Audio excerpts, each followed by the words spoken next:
Ladies and gentlemen, welcome to King Chef Poetry. I never cared about being alone.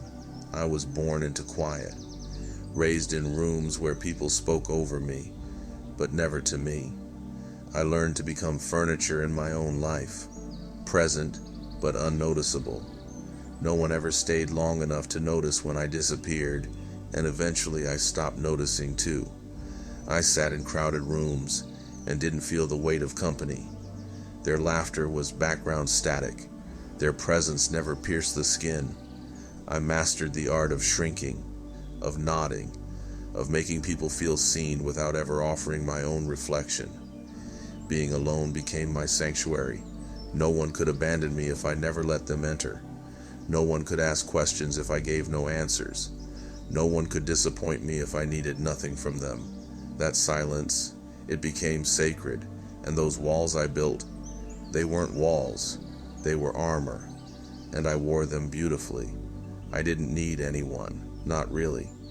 Not in the way people romanticize need, as if connection is the cure to a wound I never allowed to bleed in public.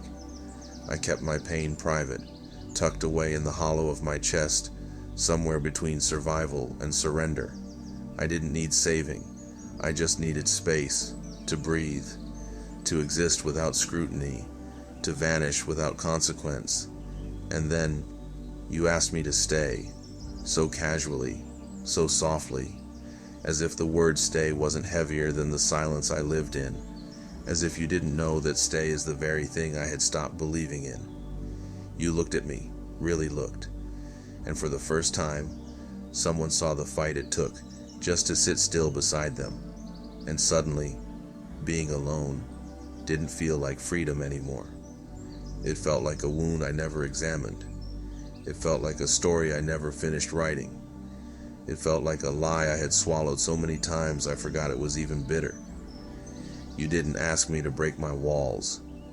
You didn't try to fix me. You just stood there, quiet enough to make the silence feel full.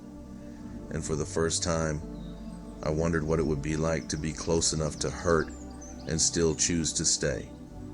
I never felt empty that I was alone until I saw the space I could have made for you, until I realized I was only comfortable in the dark because no one had ever offered me light without wanting to burn me.